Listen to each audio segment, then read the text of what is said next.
Check. Oh, good morning. How y'all doing? Good? It's been a while since I've been on stage like this, but so first things first, this is the new company that I'm working on, and it kind of fits into what we're about to do today because we can do an interactive demo in the middle of the talk. So while I'm kind of sharing my story, if you could get set up on Ents, this kind of ties into what it takes to actually build a startup from the beginning. Sometimes you have to have the courage to come on, get on stage in front of a group of strangers and say, hey, pull your phones out, download this free app called Ents, and we're going to use it at the end of the talk in an interesting way. So, and what we're going to do is we're going to do a Q&A. Hey, what's up? That's an old friend of mine right there. Wow, that's crazy.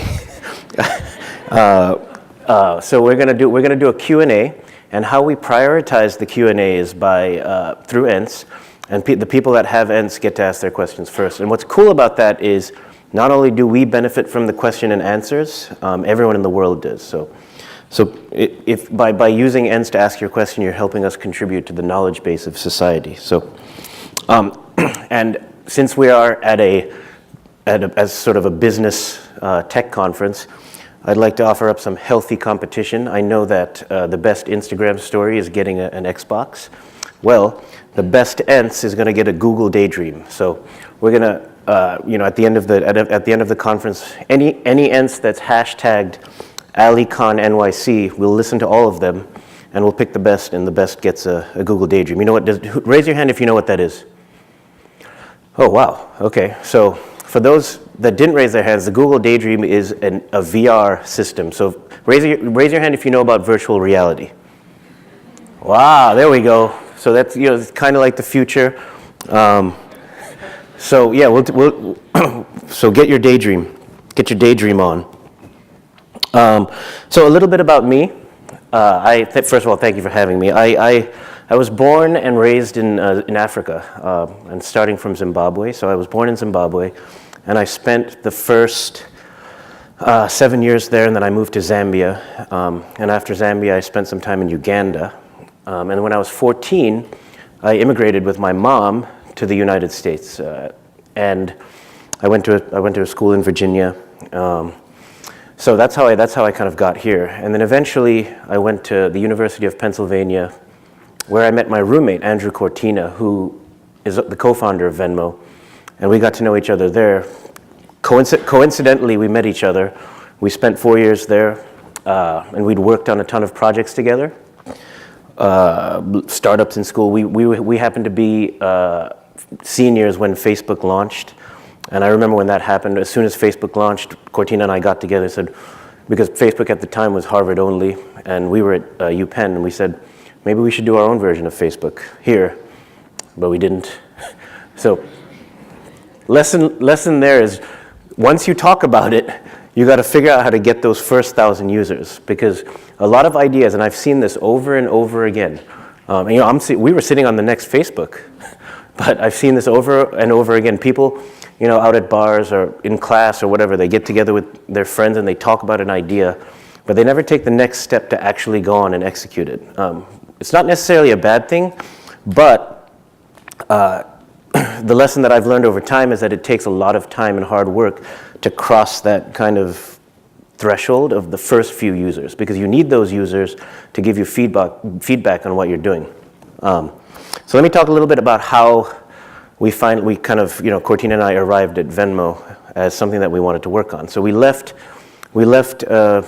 school with degrees. I took an extra year because I was lagging, I was running behind, but eventually I graduated. But in that year, Cortina and I explored a ton of ideas. So the first thing that we did was we went around in Philadelphia, and we knocked on every restaurant's door, and we said, hey, we'll make you a website if you give us free food.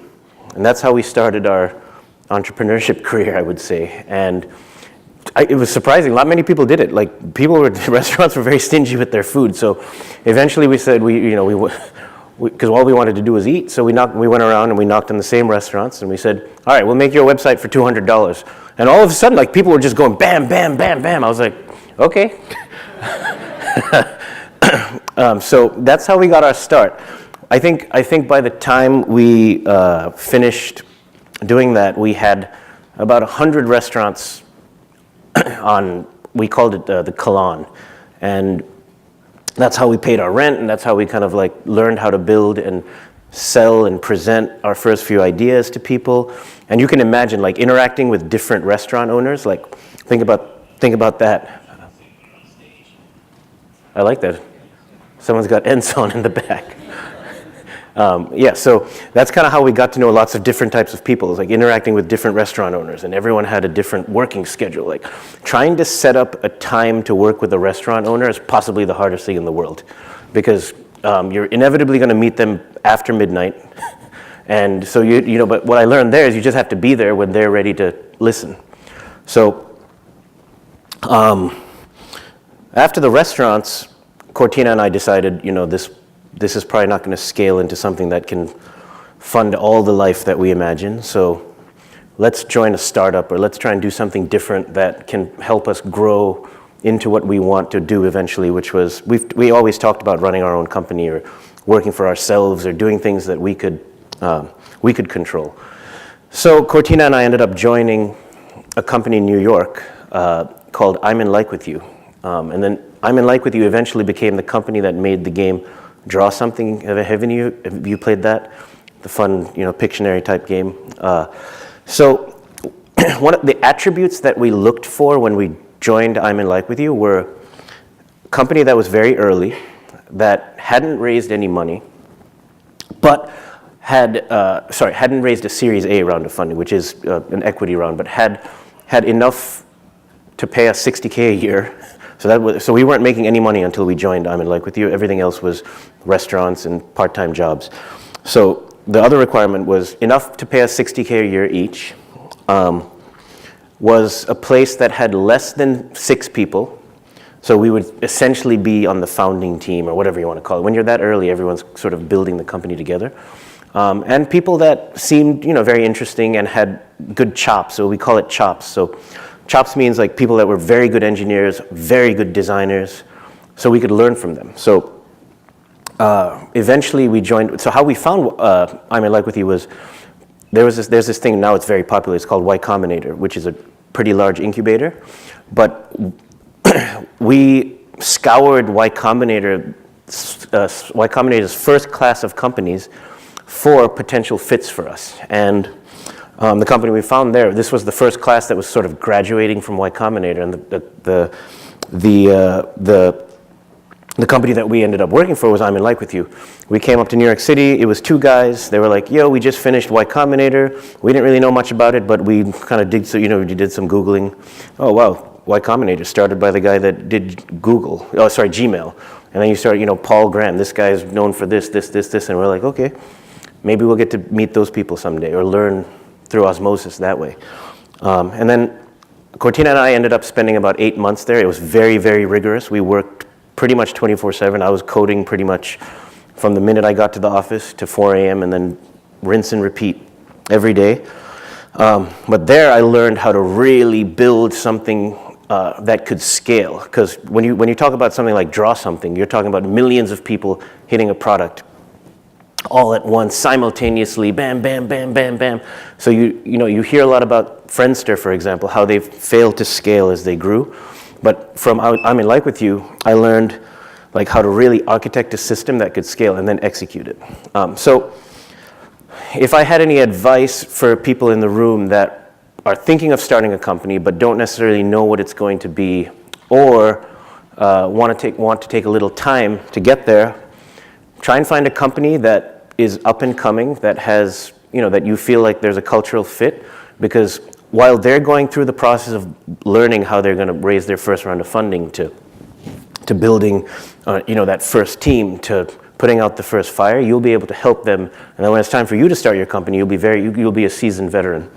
So a lot of the things that I learned at I'm in Like With You, we applied at Venmo. And I guess the moral of the story is everything that Venmo became was a result of everything we'd worked on in the past, just the experiences that we had. So it's important to put yourself in experiences that can really help craft your future. And so I'm very grateful for the time I spent knocking on restaurant doors and working at I'm in Like with You. After that, we Cortina and I separated. We were doing our own thing. I was working at a company called Ticket Leap in Philadelphia. He worked inside this incubator called BetaWorks on Bitly.